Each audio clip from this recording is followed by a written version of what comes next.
Corsi sat at the kitchen table, listening to the ticking clock, a copy of the Figaro in front of her. This was the sound of time, moving away from her. Taking another shooting up along the left side of her body. The doctor had given up on her months ago. His diagnosis? She was not a good patient. Arrogant, refused to follow directions. The cirrhosis was spreading rapidly now, pitting her liver like a sponge. For him it was simple. She had to stop drinking. You're not even trying, he reprimanded her at the last appointment. She was buttoning her blouse on top of the examination table. I'm having difficulty sleeping. Well, I'm not surprised, he sighed. Your liver is completely inflamed. She caught his eye. I need something to help me. Shaking his head, he crossed to his desk, scribbled out a prescription. I shouldn't even need with these, you know. Take only one, they're very strong, he warned, handing her the script. Thank you. Still, he couldn't resist one last try. Why don't you at least cut down on the smoking? Why indeed?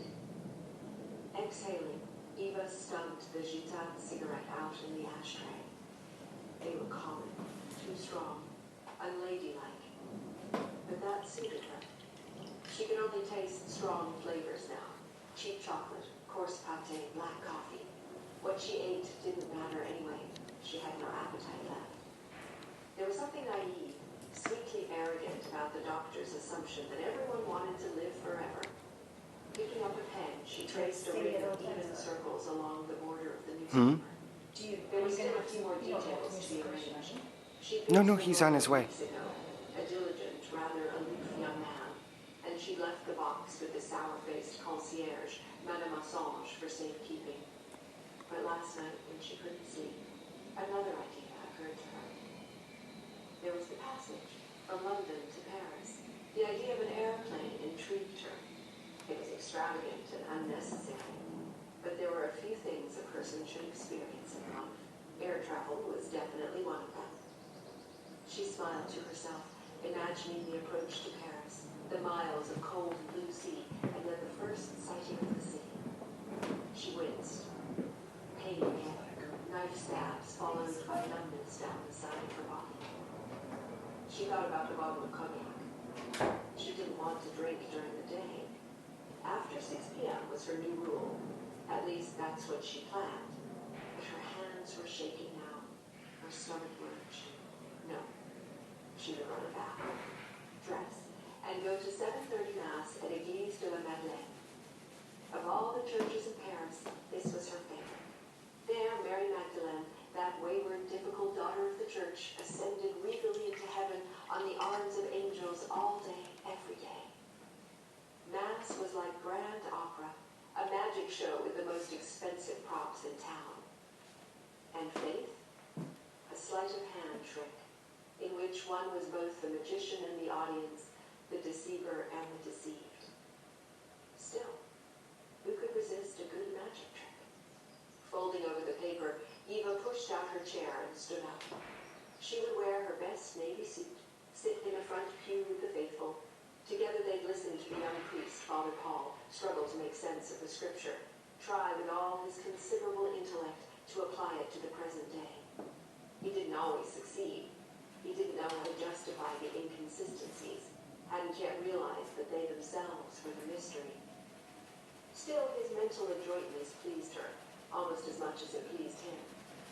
Frequently, he was reduced to searching through layers of various possible Hebrew translations for an unexpected verb form to finally shed light on some vast spiritual contradiction. But his heroism in trying wasn't lost on her, and she valued those who tried, especially those whose struggles were public and obvious. Of course, he didn't see it that way. Only a few years out of seminary, he imagined he was imparting spiritual sustenance and guidance to his flock. What he didn't understand was that his elderly parishioners, mostly women, were there for him rather than the other way around.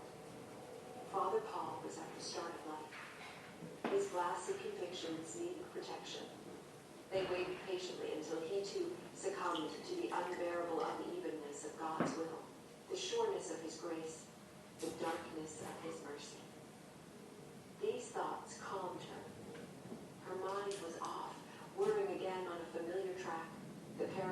nuances of faith and doubt, like a worn piece of fabric made soft by much handling, comforting to the touch.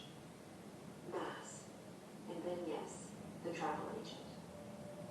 Taking the ashtray to the sink, she emptied it, rinsed it out. Below in the alleyway, something moved, a looming shadow, shifting, cutting.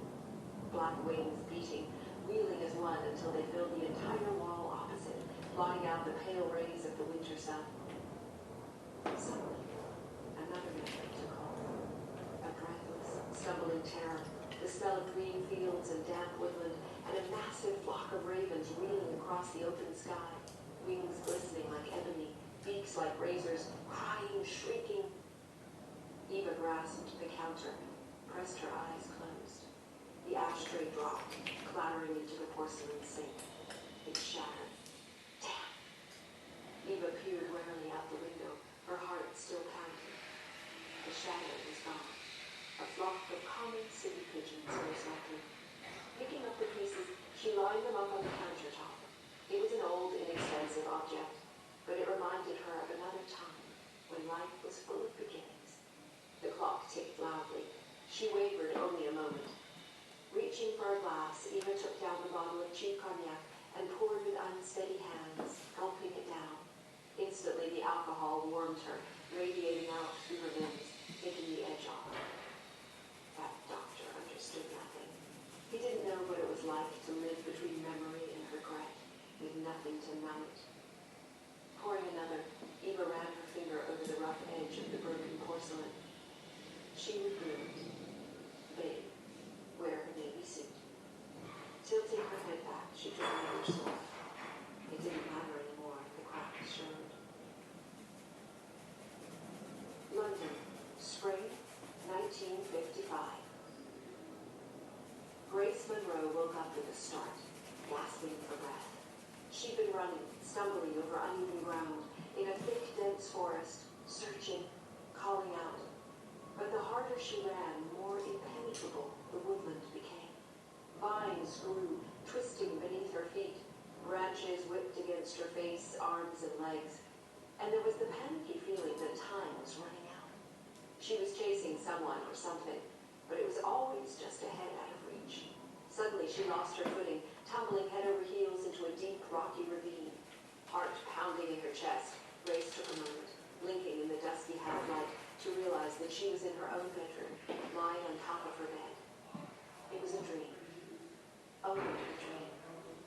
Reaching across, she turned on the bedside lamp, falling back against the pillows. Her heart was still galloping, hands trembling. It was an old nightmare from her childhood. She thought she'd grown out of it. But now, after years, it was back. How long had she been asleep anyway? She looked across at the alarm clock. Nearly 6:30. Damn. She'd only meant to take 15 minutes. But it had been nearly an hour. Mallory would be here any minute, and she still had to dress. Grace didn't want to go tonight, only she promised her friend. Going to the window overlooking Woburn Square below, Grace pulled back the heavy curtains. It was late afternoon in April, the time of year when the daylight hours stretched eagerly towards summer, and the early evening light was a delicate wintry blue, gilded with the promise of future warmth. The plane trees lining the square bore the very beginnings of tender, bright green buds on their branches that in the summer would form a thick emerald canopy. Only now they were just twigs, shaking violently with each gust of icy wind. The central garden had been dug and planted with produce during the war.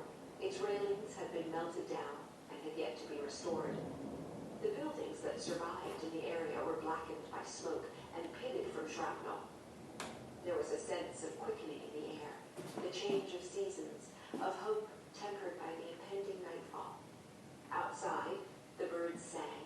Green shoots of hyacinth and narcissus swayed in the wind. Warm in the sun, freezing in the shade, it was a season of extremes. Grace had a fondness for the sharpness of this time of year, for the muted, shifting light that played tricks on her eyes. It was a time of mysterious, yet dramatic metamorphosis. One minute there was nothing but storms and rain. A moment later, a field of daffodils appeared, exploding triumphantly into a fanfare of color. Grace pressed her fingertips against the cold cold glass of the window. This was not, as her husband Roger put it, their real house. He had more ambitious plans for something grander, closer to Belgravia. But Grace liked it here, being in a central Bloomsbury, close to London University and King's College. It reminded her of Oxford, where she lived with her uncle until only a few years ago. It was filled with activity, businesses and offices, and students rushing to class. In the street below, a current of office workers, wrapped in raincoats, heads bent against the wind, moved in a steady stream towards the underground station after work. Grace leaned her head against the window frame. It must be nice to have a job, a neatly arranged desk, a well-organized filing cabinet, and most of all, purpose. Now that she was married, her days had a weary open-endedness about them. She floated like a balloon from one social obligation to another. Roger took each engagement very seriously. Did you speak to anyone at the Conservative Ladies' Club luncheon? Whom did you sit next to? Tell me who was there. He was uncannily skilled at dissecting hidden meaning behind every interaction. They put you at the first table near the front. That's good. Make certain you write to Mona Riley and thank her for the invitation. Perhaps you could arrange an informal dinner? Or better yet, invite her for tea somewhere and see if you can wangle a dinner party out of her. It would be better if they asked us first. One doesn't want to seem eager. He was counting on her to grease the wheels, only Grace wasn't much of a social mechanic, and she lacked any pleasure in the game. Still, she needed to hurry, she reminded herself, if she didn't want to keep Mallory waiting. Opening the bedroom door, she called down the steps to the housekeeper who was cleaning downstairs. Mrs. Della? Yes, came a voice from the kitchen 2 flights below. Would you mind terribly bringing me a cup of tea, please? Yes, Mom. Grace hurried into the bathroom, splashed her face with cold water and dabbed it dry, examining her features in the mirror. She really should make more of an effort. Buy some blue eyeshadow and a black liquid eyeliner. Learn to pencil in her eyebrows with the bold, stylized makeup that was all the rage. Instead, she patted her nose and cheeks with a bit of face powder and applied a fresh coat of red lipstick. Her hair was long, just below her shoulders. Without bothering to brush it out, and with the deftness of much practice, she arranged it into a chignon, pinning it back with hairpins. Downstairs, the doorbell rang. Damn! Of all the times for Mallory to actually be on time. Flinging open the wardrobe doors, Grace grabbed a blue shantung silk cocktail dress and tossed it on the bed.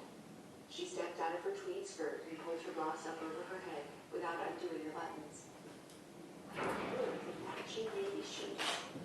She scanned the bottom of the wardrobe.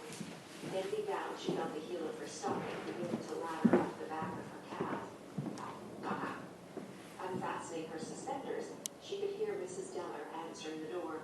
The soft inflections of women's voices as she took Mallory's coat. And then the steps of the old Georgian staircase creaking in protest as Mallory made her way upstairs. Grace yanked a fresh pair of stockings from her chest of drawers and sat down on the edge of the bed to put them on. There was a knock. It's only me. Are you decent? Consider a petty so decent. Mallory poked her head around the door. Her deep auburn hair was arranged in low curls, and a string of pearls set off her pale skin. Haven't you changed yet? It's already started, Grace. Grace hooked the tops of her stockings and stood up. Isn't it fashionable to be late? Since when are you concerned with what's fashionable? Grace pivoted round. Are my seams straight? Yes. Here. Mallory handed her the cup of tea she was carrying. Your housekeeper asked me to give you this. Thank you. Grace took a sip as Mallory rustled across the room in her full skirted evening dress, perching delicately on the edge of the armchair so as not to crease the fabric. What have you been doing all afternoon anyway? Mallory chided. Oh, nothing. Grace didn't like to admit to sleeping during the day. It felt like the thin edge of the wedge. And what about you? What did you do? I've only just got back from the head an hour ago. On Saturday, Mallory turned her head, showcasing both What time are you doing it on Saturday? and the result of their handiwork. But there's a class in here. I'm in Oh, we'll set it up on Friday where you just turn it on and go tick. Yeah.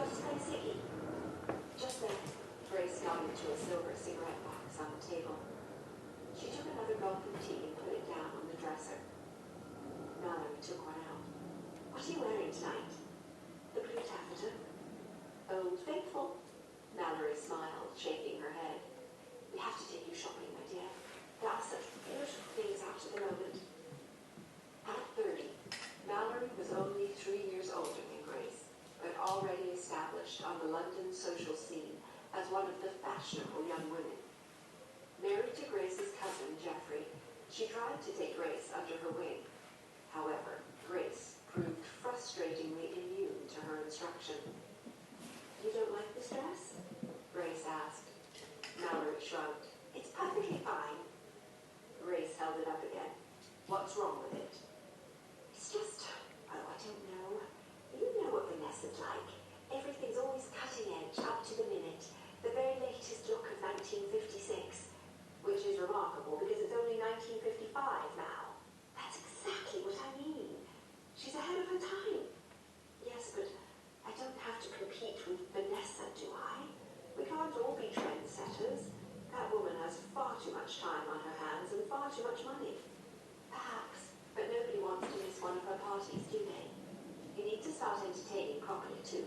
Tonight will be a good opportunity to steal some names from Vanessa's guest list. I've got a little notebook and pencil in my handbag if you need it.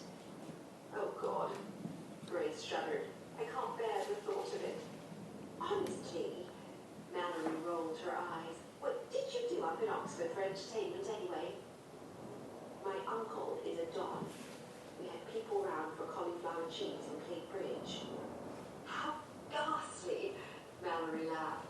You're going to have to get over this aversion to speaking to other people if you want to be an asset to your husband. He's not going to be promoted on his good looks alone. She smiled. You haven't got a light, have you? Do you like this? She stood up, twirling round, showing off the full skirt of the deep red off-the-shoulder dress she was wearing. It's new, from Simpsons. Very fetching. Grace stepped into her navy dress. There's a lighter in there, isn't there? Mallory rifled round in the cigarette box. Not that I can see. Here. She popped the cigarette into the corner of her perfectly rouged mouth. Let me do you up. Grace stood in front of her while Mallory zipped up the back of her dress. Roger must have taken it. We're always losing lighters. That one's my favorite, though. I'll kill him if he's lost it. Mallory tugged at a good 2 inches of fabric that should have been fitted closely to Grace's waist. Oh, this is too big. You've lost weight again. There was an accusatory tone in her voice. Grace crossed to her dressing table, opened the drawer and took out a box of matches. She tossed them to Mallory, who caught them midair with the hidden athletic reflexes of a childhood tomboy. Light me one too, will you? With pleasure. After all, you are my date tonight. Thank you for that. Grace caught her eye in the mirror and winked as she put a pair of pearl lips on. It wasn't lost on Grace. What's wrong? Let go of me. Grace pulled away. She made it through the doors and just managed to get clear of the pavement before she was sick.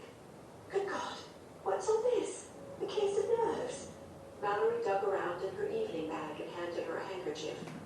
Easy does it. And mind you don't get it on your shoes. She stepped back gingerly. All mine. When Grace had finished, she wiped her mouth, sinking onto the front steps. Do you think it was something you ate? Mallory sat down next to her. No. Maybe you had too much champagne. Perhaps it was the tarts. Oh dear, she frowned. I had them too. Mal. The word stuck in Grace's throat. That's my lighter. I'm sorry? It belonged to my father. It's one of the only things I have of his. What lighter? What are you talking about? The lighter on the tray. It took Mallory a minute to place it. Really? What's it doing in Vanessa's handbag? Grace looked across at her. There was a matchbox as well. From the Carlisle Hotel. Mallory stared at her blankly. The Carlisle Hotel is in Scotland, Mal. So is the Regent Cinema. Her voice tightened. Along with my husband. You mean... Oh. Mallory finally got it. Oh, I see. Grace rested her head against her knees. It was a beautiful, crisp night. Inside, the band played, laughter soared, the party reached a glittering frenzy. Outside, they sat in silence. After a while, Mallory stood up. Come on, darling. It's cold. I'll drive you home. Grace got up, too. I want it back. What? The lighter. Mallory stared at her in horror. Grace, be sensible. Let it go. It was my father's. Grace's voice was steely. Mallory had never seen her so determined. It's the only thing I have left of his. She opened the door. I want it back. Mallory stopped her, barring the way with her arm. Then I'll get it. Do you understand? Let me deal with it. You've had a terrible shock and you can only make matters worse for yourself. But right now, darling, she took Grace firmly by the shoulders. I'm taking you home. I wish you'd let me go with you. 3 days later, Mallory was standing in the front hallway at Woburn Square again, this time watching as Grace buttoned up her mackintosh and adjusted her hat in the mirror. I'll be fine. Grace pulled on her gloves. Mallory looked worried. I'm not so sure. Besides, my French is better than yours. A cat's French is better than mine. Grace smiled. Anyway, I appreciate you driving me to the airport. Grace opened the door and stepped outside into the misty early morning fog. Mallory followed, taking the suitcase. She fitted it into the boot while Grace locked up the house. Then both girls climbed into Mallory's car, a blue Aston Martin DB2. Have you even spoken to him? Mallory asked. Not really. I told him I had some unexpected business to attend to in France. And that was all? Yes, I didn't go into the details. Then she added quietly, and he didn't ask. Mallory took in this final bit of information. Matters were worse than she'd suspected.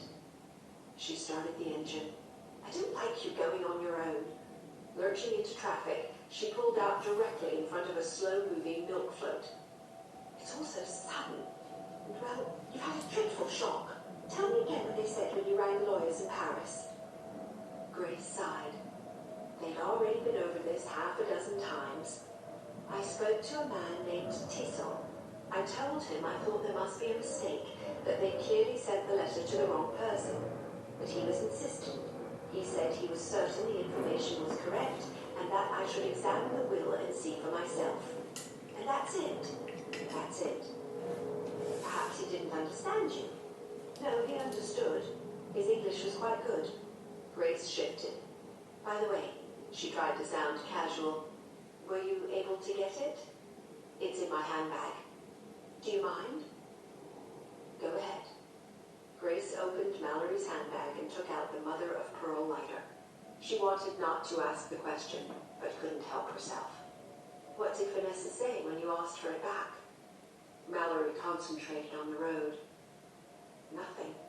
She just gave it to me. Nothing. This wasn't at all what Grace had expected. Well, what did you say? Mallory made a sharp turn, narrowly avoiding hitting the back of a number 19 bus. Bracing herself, she took a deep breath. I told her that I believed she had something that didn't belong to her, and that I would appreciate it if I could have it back on behalf of the original owner. Oh. Grace had imagined something more heated, for sides to be taken, honor defended. The polite civility of Mallory's interchange felt like a slap in the face. Mallory sensed this, but she didn't want to tell Grace the truth, that Vanessa had barely even acknowledged the request at all. In fact, her nonchalance had been nothing short of magnificent. She'd merely raised a black eyebrow. Oh, and what might that be?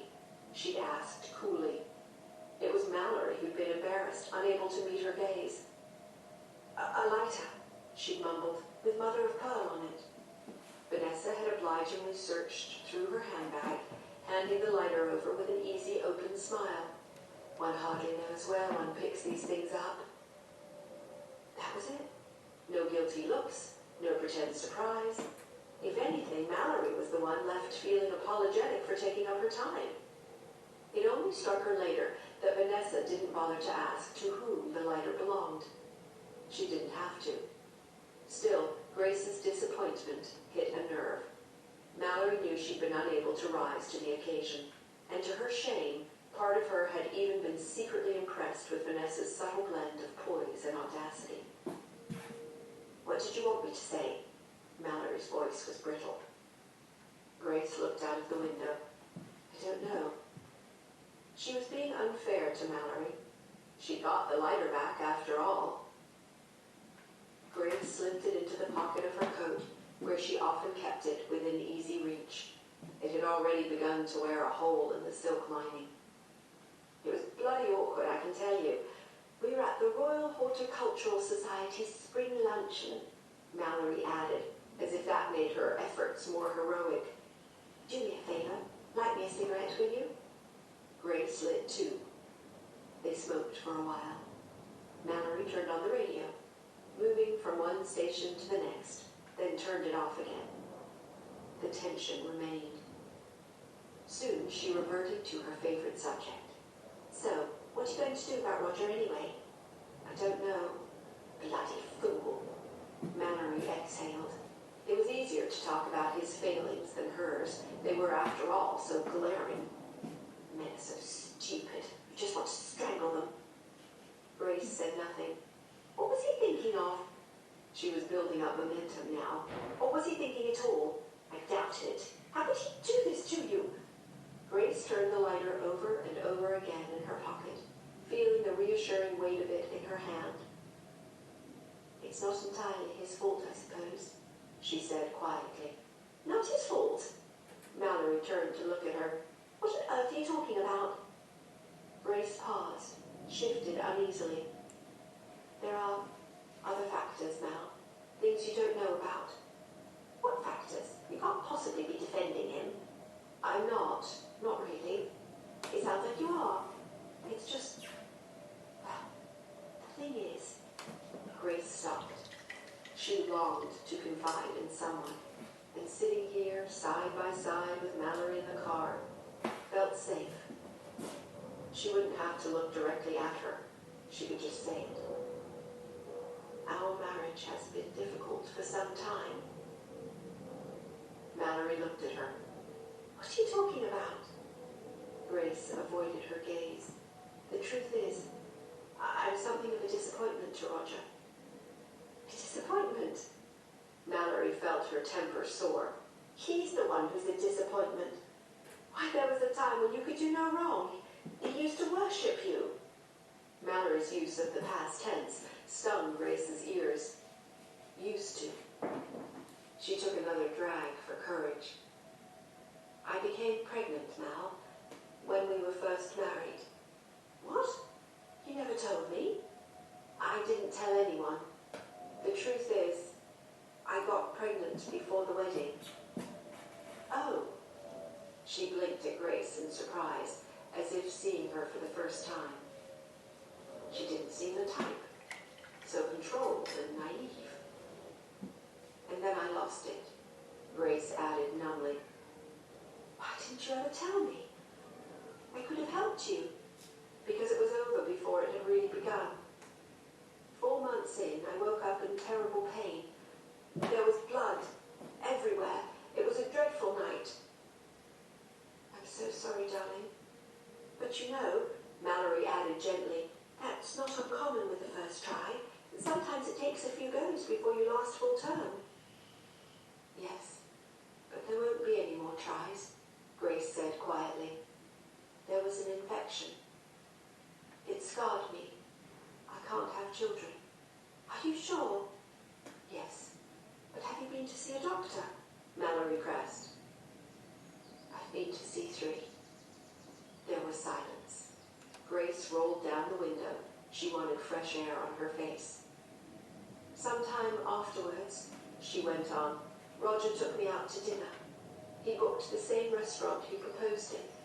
All the regular staff were there, shaking his hand, welcoming us back. Alphonse, the maitre d', took us to our favorite table, the The one where Roger had got down on one knee 2 years earlier. Do you remember that? Mallory nodded. He gave you a diamond ring, the likes of which I have yet to see again. Yes. Well, we sat down, ordered champagne cocktails and rib roast. It had been a long time since we'd been out together, just the two of us. We raised our glasses to toast one another, and Roger looked at me and shook his head. He had this strange, empty expression on his face. "You'll never be the same, will you?" he said. "You'll never be the same lovely girl I married." I didn't understand. I thought he was making some bad joke. But he wasn't. He took a drink and said, "So, now what are we going to do?" Mallory looked across at her, stunned. I suppose in his mind that was the end. He hasn't been with me, you know. Slept with me since. But what happened wasn't your fault, Grace. Grace wiped away a tear with her gloved fingertip. It doesn't make any difference now. I'm broken. Defective. I can't give him what he wants. Now he regrets that he married me at all. It began to rain, a fine, misty shower, sending rivulets snaking down the windows as they wove through the London morning traffic. Mallory turned on the windscreen wipers. She was out of her depth. Any difficulties in her marriage had been swiftly negotiated with extra cocktails and placating trips to the jewelers. But from the very beginning, everything about Grace and Roger's romance had been extreme, the vivid technicolor version of everyone else's black and white lives. From their first meeting at the Grosvenor Square ball, Roger had been almost frighteningly in love with her. Grace was new to London, unaffected and artlessly charming. His attentions were obsessive, extending to lavish gifts and very public displays of adoration. There was a surprise birthday party he'd thrown her at Scott's, after only a few months of knowing her, complete with a pearl necklace and 50 of his closest friends. Mallory remembered being slightly jealous, wondering why Geoffrey couldn't make more of an effort.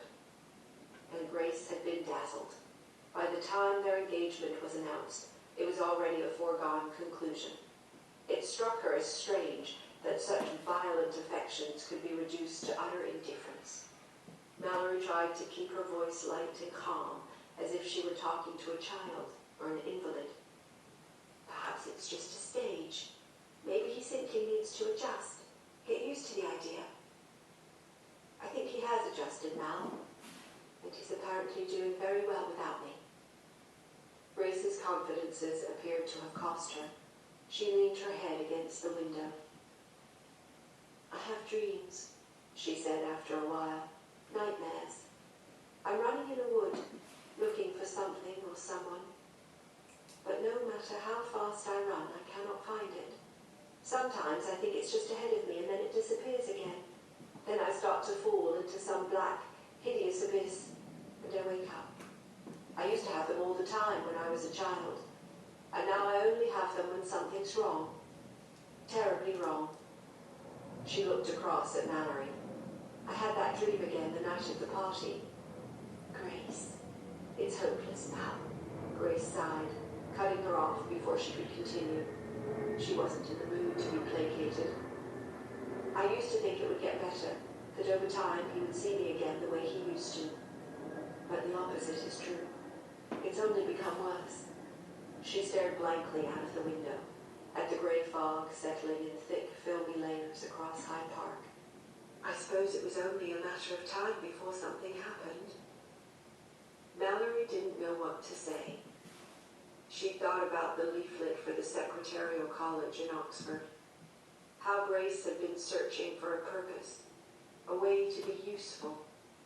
And then she recalled to her shame how she dismissed the idea out of hand. They drove along, down past Holland Park Underground Station and into Shepherd's Bush. London was a Turner watercolor this morning, rendered in dreamy, shifting blues and dusky greens, wet, melting, only ever half finished. Mallory tossed her cigarette butt out of the window and looked across at Grace, at the deep frown line that cut down the center of her brow, at her lips tightly pursed. She wanted to apologize, to reach out and hold Grace's hand and reassure her, but she didn't know how. If only she'd had the gumption to wrestle Vanessa to the ground on behalf of her friend. Instead, she did what her mother used to do, one of the only signs of affection that ever passed between them. Mallory took a fresh handkerchief out of her coat pocket. It smelled faintly of Yardley lily-of-the-valley toilet water, the perfume that haunted the bedrooms of her childhood. She pressed it into Grace's hand. "Take this, darling, just in case." Folding it over, Grace slipped it into her handbag. "Thank you." Who knows? Mallory forced a smile, trying to remain positive. "Perhaps a change of scenery will do you a world of good." "May I help you find your seat, madam?" The air hostess was attractive and smiling, with a model's figure. Her soft brunette hair was tucked into a neat pillbox hat, and her lipstick matched exactly the shade of her smart red uniform. "Yes, please." Grace glanced around uneasily, taking in the layout of the main cabin, the other passengers already comfortably seated, reading magazines and chatting. The hostess looked at her ticket. "You're just here on the left. Allow me to hang up your coat." "Thank you." Sitting down, Grace peered out of the odd little window, at the ground staff piling the luggage into the hold, at the row of shining silver planes parked like enormous long motor cars, one after the other in a line. She felt almost queasy with the combination of nerves and excitement. The hostess was back. "Is this your first trip to Paris?" "Yes, and I've never been on an aeroplane before." "It's perfectly safe," the girl reassured her. "May I bring you a glass of champagne to help you relax?" "Are you sure? I mean, won't it spill?" The hostess laughed. "It's not like that, you'll see. The whole thing is much smoother than you imagine. Sit back and try not to think too much. We'll be there in no time." Grace watched as she slipped into the narrow galley, which appeared to be little more than a series of metal boxes and drawers. Soon the distinctive pop of a champagne cork could be heard. A little while later, she moved easily down the aisle with a tray, handing out glasses like a hostess at a dinner party. And it began to feel like a party, with laughing and drinking, people chatting across the aisle to one another. The pilot, handsome in his uniform, paused before climbing into the cockpit to welcome them all aboard, even joking about how strange it felt to fly across the English Channel without being shot at, which got a spontaneous round of applause. Then the doors were shut. The engines started, and the whole plane shuddered and trembled. They rumbled along the runway, building up speed. Grace looked out of the window, trying to discern the moment when the wheels left the ground. And then, without her really feeling it, they were airborne, climbing a steep angle before banking to the left. London, with its winding rows of identical brick houses, rendered in 1,000 shades of grey, receded rapidly as they flew into the dark, wet fog. Then, quite suddenly, a sparkling blue strip of horizon appeared, high above the thick cloud cover, a golden lace removed from the blanket autumn night. Say what you want, and then hold your ground. Also, after working at the hotel, as the work was known to the staff who ran it since it opened, he was familiar enough with Mrs. Ronald to know that her tough exterior masked a sentimental disposition, along with a keen, practical mind. It was well known that she was short of staff, and the summer season was only beginning. In the end, she needed his help, too. Not that she was willing to admit as much. "Does she even speak any English?" "Yes, of course." He shifted slightly.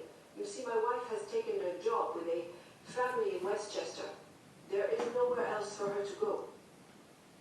Mrs. Ronald considered this, sucking hard on her back teeth. She felt for Antoine. She knew him to be hard-working, quiet, stubborn, perhaps a little too fastidious. His nickname was Escargot because the head chef claimed he moved at a snail's pace. However, he was always one of the first people to arrive and one of the last to leave, a cornerstone of the kitchen staff. Sighing again, she surveyed the young girl who stood in front of her. Small and thin, she had dark hair that hung lankly to her shoulders. Her face was more unfortunate than pretty, with wide-set, oddly colored eyes that curved upwards like a cat's. and a rather long, narrow nose. They were aquiline features with a sensual, curving mouth that struck Mrs. Ronald as somehow obscene, far too large for her face. She was dressed very plainly in a simple navy skirt and white blouse, the inexpensive fabrics worn from use but neatly pressed. She kept her eyes on the floor. Mrs. Ronald turned back to Antoine. "She doesn't look old enough." "She's 14, he said. "She's just small for her age. She's already been working for 2 years. She has references from a family working." "And why did she leave their employ?" "They were from Austria and were only here for a short time." He nodded to her, and the girl took an envelope out of her pocket and handed it to Mrs. Ronald. "Eva." Mrs. Ronald read aloud, her lip curling. "That's an odd name. Eva Dorsey." She managed to make it sound ugly. Antoine was straining to corral, oily cold but clear and fragrant, with continental sunlight and warmth. The coffee at breakfast had